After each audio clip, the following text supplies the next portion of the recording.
संविधान के बारे में जानकारी देते हैं। संविधान अगर आप लोग पढ़िएगा और हम भी जहाँ तक पढ़ते हैं, संविधान के एक एक शब्दों में भारत की कल्पना छिपा हुआ है। एक एक शब्दों में भारत माँ की आत्मा बसा हुआ है। जैसे अभी भाई साहब कह रहे थे कि मंदिर, सही बात है कि मंदिर हमारे समाज में दो तरह का है, एक शिक्षा का मंदिर है और एक अंधभक्तों का मंदिर है। जहाँ जिसको अच्छा लगता है वो लोग जाते हैं, पूजा पाठ करते हैं, अच्छी बात है, कीजिए। संविधान में भी स्वतंत्रता है, जिसको जिस धर्म को मानना है आप लोग मान सकते हैं। बहुत सारे संविधान में भी लिखा है बोलने की आजादी है। अगर आज ये सारे लोग जब घूम रहे हैं, प्रचार कर रहे हैं, तो उसमें भी आजादी है। संविधान में भी आजादी दिया है, बोलने का आजादी है, घूमने का आजादी है, सब चीज का एक आजादी है। तो संविधान को भी पढ़ना चाहिए। अगर आप संविधान पढ़ते हैं, अपने बच्चे को पढ़ाते हैं, तो हर चीज आप समझ जाएंगे। तो तमाम सारे ऐसे लोग जो है, और यहाँ जो है 6 दिसंबर को भागलपुर में एक रैली रखा गया है, संविधान बचाओ देश बचाओ रैली है।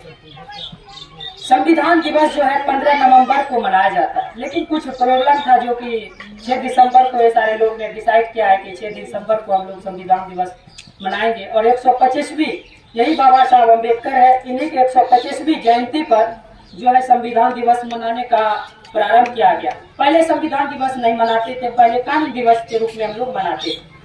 2015 से जो है ये संविधान दिवस हम लोग मनाना स्टार्ट किए हैं। संविधान जो बनाया गया था, इसमें बहुत पैसे भी खर्च हुआ था। पैसे अगर बात किया जाए, उस जमाने में 63,96,729 रुपया खर्च हुआ था संविधान बनाने में। और संविधान जो बनाया गया है, ये राम बिहारी बोस के नाम है, जो कि उसने लिखे है सर ना, वही नाम था, वही लिखा था संविधान, हाथ से लिखा हुआ। और दुनिया की सबसे बड़ा संविधान हमारे भारत का संविधान है। और संविधान को हर लोगों को पढ़ना चाहिए, समझना चाहिए।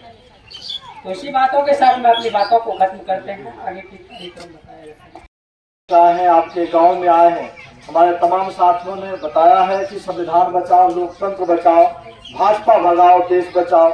ये जो अभियान हम लोगों ने लिया है, इसकी जरूरत क्यों है? आखिर कि भाजपा ने प्रोपगेट किया, आरएसएस ने प्रोपगेट किया और लोगों के बीच कहा कि भारत का जो संविधान है, यहाँ की जो व्यवस्था है, वो बेकार है और खराब है। और तमाम हमारे बहुजन भी धीरे धीरे इस बात को समझने लगे। भाजपा का सबसे बड़ा टैग है जोर जोर से बोलो और खूब झूठ बोलो। वो दिन रात झूठ बोलता है। अगर उस झूठ को पकड़ना है तो आप याद करें कि जब 2019 में पहली बार, 2014 में पहली बार भाजपा सरकार आई थी, उससे पहले ढेर सारे संत को, महात्माओं को, योग गुरु को दिल्ली के रामलीला मैदान में लाया गया और कहा कि हम काला धन लाएंगे। विदेश में भारत का काला धन चला गया है और उस काला धन इतना आएगा कि सभी के खाते में 15 लाख रुपया चला जाएगा। कर रहे हैं हमें। फिर उन्होंने कहा, एक रामदेव बाबा है जो भाजपा के प्रचारक है, पतंजलि में बिजनेस करते हैं और योग गुरु कहलाते हैं। उन्होंने कहा कि ये जो सिलेंडर है, ये 400 रुपया का सिलेंडर, हम इसको 200 रुपया सिलेंडर देंगे। उन्होंने कहा था कि ये जो पेट्रोल है, ये 55 रुपया 60 रुपया है, हम 35 रुपया पेट्रोल बेचेंगे। आप लोग 35 रुपया ले रहे होंगे पेट्रोल, 25 रुपया डीजल मिल रहा होगा। आपका गैस जो है वो 1200 में नहीं मिल करके 400 में मिल रहा होगा, ऐसा हम उम्मीद करते हैं। अगर ये सब बात झूठी है तो आपको मानना होगा कि भाजपा, आरएसएस और उसके साथ में जाने वाली जो भी पार्टी होगी वो झूठा होगा, मक्कार होगा, इस भारत के बहुजनों को ठगने वाला होगा। ये आज भरोसा दिलाने हम आए हैं। इसलिए हम संविधान बचाने की बात कर रहे हैं। संविधान में हमें लोकतंत्र व पंथ निरपेक्ष, अर्थात कि हम किसी धर्म के साथ नहीं है, लेकिन भारत का जो भी सरकार बना हुआ है, वहां से प्रधानमंत्री डायरेक्ट बोलते हैं हम हिंदू राष्ट्र बनाना चाहते हैं। उनके तमाम मंत्री हैं, उनके सेक्रेटारिएट के सचिव हैं, वो कहते हैं कि संविधान को बदलने की जरूरत है।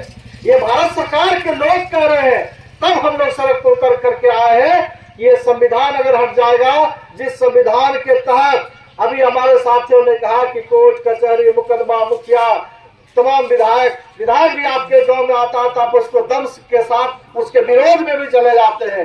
तो विरोध करने की भी ताकत ये संविधान देता है, समर्थन करने का भी आपको संविधान ये ताकत देता है। ये संविधान है कि आज महिलाएं जो हमारी माँ बहन यहाँ बैठी है, किसी मंदिर की ये पुजारी नहीं बन सकती है, किसी मस्जिद में जाके नमाज नहीं पढ़ा सकती है, लेकिन डीएम बन सकती है, ये बिहार पुलिस बन सकती है, ये शिक्षिका बन सकती है, ये प्रधानमंत्री, मुख्यमंत्री और राष्ट्रपति बन सकती है। और आपको उदाहरण के तौर पर है कि राष्ट्रपति आज द्रौपदी मुर्मू सर्वोच्च पद पर बैठी है और एक महिला है, एक आदिवासी महिला है। ये हमारे संविधान की ताकत है। हमारा आपको मालूम होगा कि इंदिरा गांधी भी कल प्रधानमंत्री बनी थी, वो महिला थी और उनको प्रधानमंत्री बनाने का हक अधिकार ये संविधान ने दिया। हमारे बिहार में पहले मुख्यमंत्री बनी राबड़ी देवी जी, उनको भी राबड़ी देवी जी को मुख्यमंत्री बनने का ताकत ये संविधान के तहत दिया गया। नहीं तो हमारे साथियों ने कहा कि जब बीपी मंडल जो मुरहू के हमारे मंडल कमीशन के अध्यक्ष रहे, बिहार के 1 साल मुख्यमंत्री रहे, जब वो संविधान सभा में गए थे तो बेदानंद झा ने कहा था कि ये गुआर संविधान विधानसभा में आ गया है तो गंगा में आग लगेगी। मामला ये हुआ था कि जो बिहार अब बरौनी में रिफाइनरी देख रहे हैं, वहां पे तेल का रिसाव हो गया, गंगा में आग लग गया। लेकिन इस गंगा के आग लगने का उन्होंने व्यंग किस पे उतारा? गुआर कह के कहा और विधानसभा में कहा। और तब उनको बीपी मंडल ने जवाब दिया था कि ये जो गंगा में आग लगी है वो मुझे मालूम है, ये गंगा में आग लगने का कारण क्योंकि तेल रिसाव हुआ है तेल के फैक्ट्री से। लेकिन ये बाहर के कलेजे में जो आग लगा है उस आग को भी समझते हैं, क्योंकि जब आपका पिछड़ा का बेटा विधानसभा में आया है और पिछड़ा का बेटा जब चिल्ला के बोल रहा है, वो जो आपके सिरे में आग लगा है, मैं उस आग को और तेज करने के लिए विधानसभा में आया हूँ। ये थे हमारे बीपी मंडल साहब। और इसी बात को लालू यादव ने कहा, बूढ़ा बाल साफ करो भूमिहार राजपूत बाबाजी लाला। 4 लाइन को बूढ़ा बाल कहा था। ये क्यों कहा था? क्योंकि सत्ता, शासन, जमीन, जंगल, जायदाद पर आज भी उन्हीं का कब्जा है। और ये कब्जा देख लीजिए किस तरीके से है। अभी बिहार में जाति जनगणना हो गया, बिहार के जाति जनगणना का रिपोर्ट आ गया है, उस रिपोर्ट को पढ़िए। 78% 100 में 78 ये जमीन किसके पास है? 100 बीघा में 78 बीघा आज भी 4 जातियों का है, जिनको भूरा बाल कहने का काम लालू यादव ने कहा। जिसमें बीपी मंडल साहब कमीशन के अध्यक्ष बने, उन्होंने सिफारिश किया और 90 में आकर के जब पिछड़ों को पहली बार आरक्षण का लाभ मिला, और वो भी हमारी संख्या है 54% के आसपास। 1931 में ही भारत का जाति जनगणना हुआ था। उस 1931 जातिवार जनगणना के आधार पर हम 54% के आसपास है। जबकि डॉक्टर लोहिया ने कहा था उस समय 62 में, पिछड़ा पावे 100 में 60, 100 पावे बांधी गांठ, पिछड़ा पावे 100 में 60। हमारे जो बुजुर्ग लोग हैं उनको ये नारा याद होगा, समाजवादियों ने नारा लगाया था। ये संयुक्त सोशलिस्ट पार्टी पिछड़ा समाज आज भी है, गूंगा समाज है, वो बोलना नहीं चाहता है। सवर्ण आएगा आपके दरवाजे बैठ के चढ़ करके बोलेगा और चला जाएगा, हम लोग हाँ में हाँ मिला देते हैं।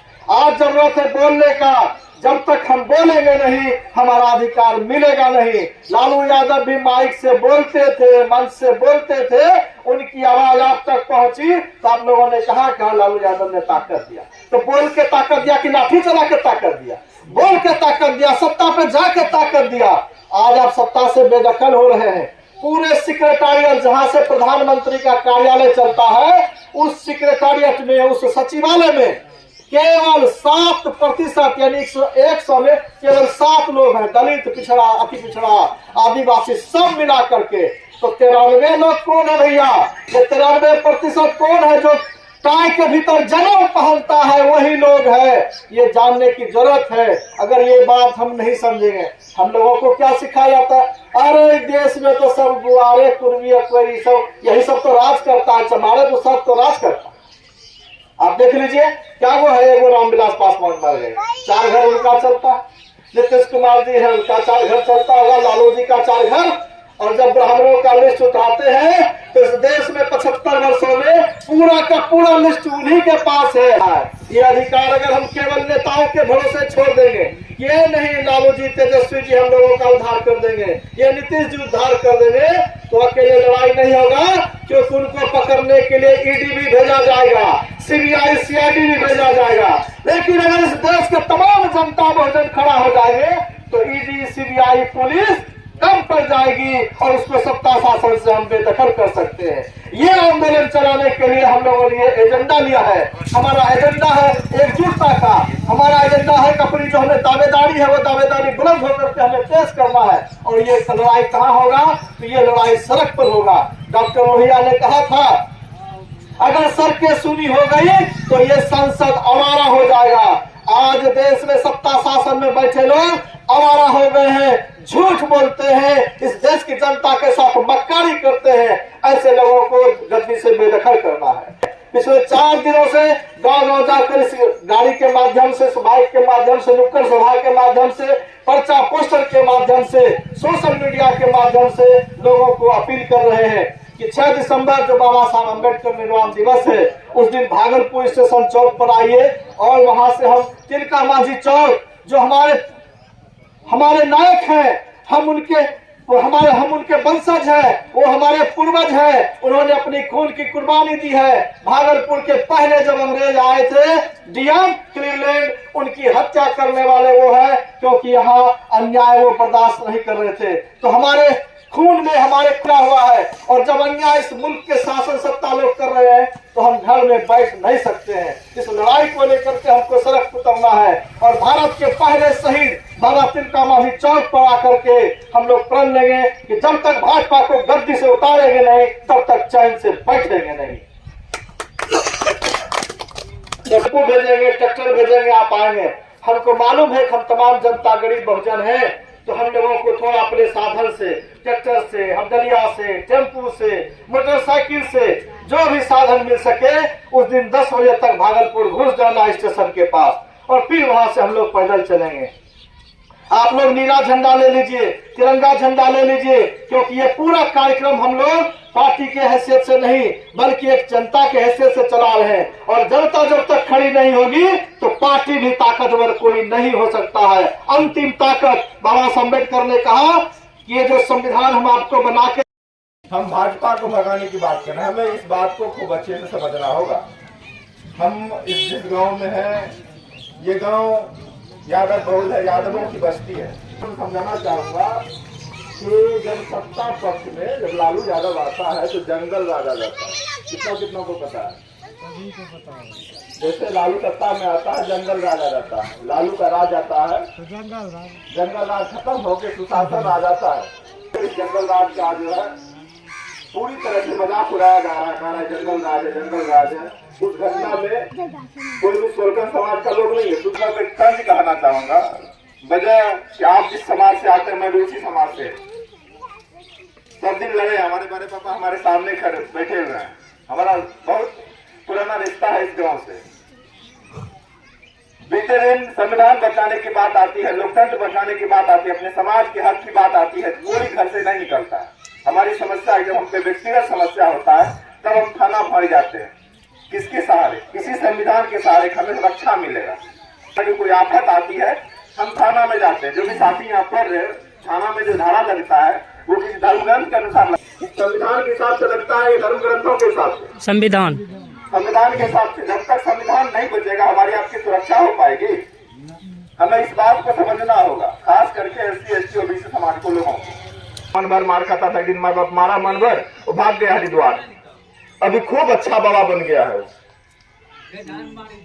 व्यासानंद जी महाराज के नाम से प्रचलित है।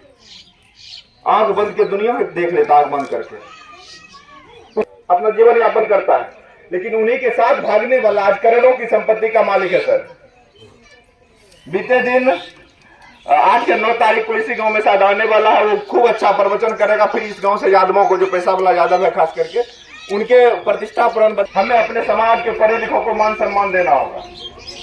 हमें समझना होगा कि जब बीपी मंडल आएंगे तो विस्तार से खूब अच्छा से बताएंगे। कोई किसी कमजोर तो बरिया को गाली नहीं देता है। अशुद्धर में तो यादव जो है, यादव मंडल कोयरी सबसे तो मजबूत जात है, इसको गाली कौन दिया होगा? इसके जो ऊपर है, जो धर्म ग्रंथों में लिखता है कि ब्रह्मा के मुख से ब्राह्मण, बाहु से क्षत्रिय, और जंघा से वैश्य, शूद्र जो है पैरों से जन्म लिया। उस वक्त हम हिंदू नहीं होते हैं जब हमारे साथ अत्याचार हो रहा होता है। उस वक्त हम हिंदू नहीं होते हैं जब हम हमारे समाज का मुख्यमंत्री बन के जाता है विधानसभा से, जैसे कुर्सी पर से उतरता है, उनको गंगा जल के साथ पवित्र किया जाता है कि शूद्र अभी इस कुर्सी पर से उतरा है। का जो है 2.38% जो है मात्र जमीन यादवों के पास है, जिनका आबादी 14% के आसपास है, उनके पास 75% जमीन है। जमीन कहाँ से आया? तो मैं उन दोगलों से कहना चाहता हूँ कि जब धरती पर भगवान उग सकता है तो आसमान में धान भी उगेगा। अब दो में से सिर्फ एक ही काम होगा, या तो आसमान में धान उगेगा या धरती पर से भगवान हटेगा। इस बात को समझना होगा। अभी सोलकर का सरकार है, खास करके यादव समाज का तेजस्वी यादव का सरकार है, लालू का सरकार है, तो यादवों के अंदर का डर खत्म हुआ है। कुछ भी साहस से आप बोलना चाह रहे हैं ना, बोल रहे नहीं बोल रहे? लालू यादव ने जो कहा था बुरा बाल साफ करो, उनकी गलती नहीं थी। गलती उनके इस नारे को लेकर तेजस्वी ने कहा हम A to Z की पार्टी, हमारे पिताजी से गलती हुई, तेजस्वी का गलती था। तेजस्वी तभी तक बने रहेंगे जब तक संविधान सुरक्षित है। संविधान जैसे सुरक्षित, संविधान का ढांचा जैसे ध्वस्त होगा, आप पुनः उसी कारागार में चले जाएंगे। आपको पुनः पढ़ाया जाएगा ढोल गवार शूद्र पशु नारी सकल तार मां के अधिकारी। पुनः आपको यही दोहा सुनाया जाएगा, पुनः कहा जाएगा आपको यादव का पढ़ने का नहीं, जाओ घर पर कागज चलाओ, पढ़ के क्या करोगे? इस चीज को समझिए। आगामी 6 दिसंबर को दिन के 10:30 बजे से अम्बेडकर चौक, बाबा साहब भीमराव अम्बेडकर चौक भागलपुर से यात्रा निकलेगी। ज्यादा से ज्यादा उसमें सम्मिलित हो और ये सत्संग जो करा रही और हमारे संगठन के माध्यम से जो सहायता हो पाएगा, हम गौतम सर के माध्यम से यहाँ अच्छे अच्छे प्रोफेसरों को बुलाने का काम करेंगे। उनके वक्तव्य को सुनिए, उस बात को समझिए, बुझिए। कथा वाचन सुनने से, कथा सुनने से आपके बच्चे का ज्ञान नहीं बढ़ेगा। आपके गांव में पुस्तकालय रहेगा, अगर बच्चा 10 मिनट बैठेगा तो 10 सब सीख के आएगा। कथा वाचन में 10 दिन का कथा कर लीजिए, 10 दिन बैठ के आएगा, वो कुछ नहीं सीख पाएगा। बाद में बुढ़ापे में वही करेगा कि जब जवान हो जाएगा तो जवानी में मंदिर जाएगा और घर में आते ही मंदिर। धन्यवाद आशीष जी, आपने अच्छी अच्छी बातें कही।